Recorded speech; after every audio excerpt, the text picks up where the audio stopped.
Saltburn is directed by Emerald Fennell, and this is her second theatrical feature film. Her first being Promising Young Woman, which is a movie I had a really strange experience with. I've seen it actually 3 times, and the first 2 times I saw it, I really kind of adored a lot of aspects of it. I think just the really ballsy story directions that it goes on, I found to be really compelling, and there's a few really standout scenes in the movie. However, upon my 3rd rewatch, when I was kind of separated from the hype of my first couple viewings, it kind of sank in for me that the movie isn't nearly as interesting as it thinks it is, and it kind of tackles this extremely heavy, complex subject matter in a very streamlined, one-sided, not so deep way. And I agree with what the movie is saying. I just think that if we're gonna talk about subjects like that in film, which we totally should, I think you need to do a much better job dealing with it. So overall, it's a mixed bag for me, but going into Saltburn, I was definitely intrigued and wondering where it would go as far as quality goes. A lot of people are talking about this movie, and this is another movie I didn't know anything about the premise of going into it. I just knew Barry Keoghan and Jacob Elordi are in it, and I love both those actors. Jacob Elordi is a weird case where, like, I first saw him in those shitty Kissing Booth movies, which my friends and I have drunkenly watched and made fun of at several parties. But then whenever I saw him in Euphoria, I was like, holy shit, the kid can act. The kid, he's like 10 years older than me, probably.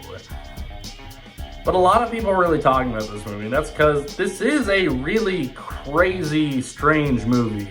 And I love crazy, strange movies. I'm a big art house film fan. I've got an Irreversible poster right here. Gaspar Noé is my favorite director of all time. So when I say this, I actually mean it, and I hate throwing around words like this, but I thought Saltburn was kind of fucking pretentious, honestly. There's definitely a lot of merit to be found in the movie. The performances are all fantastic. I found myself actually relating, strangely enough, with Barry Keoghan's character throughout the movie. He really kind of captured that socially awkward misfit, and that's a position I've been in more times than I'm proud to admit in life, and I thought it was accurately represented until certain truths are maybe not revealed about that character. And as he begins to develop feelings for Jacob Elordi's character throughout the movie, I thought that their relationship and their dynamic was really captivating. There were chunks of this movie where I was really enjoying it, and I was really interested about what was going to happen next. And I'll say this, it's definitely unpredictable. One of my major issues with it is actually a positive, in that it has wonderful cinematography, but it's also done in that 4:3 aspect ratio, and I feel like it's very desperate to be seen as an indie art house flick, because I really can't see the purpose behind a lot of the shots. Even if they are really pretty and well done, they just kind of feel like they're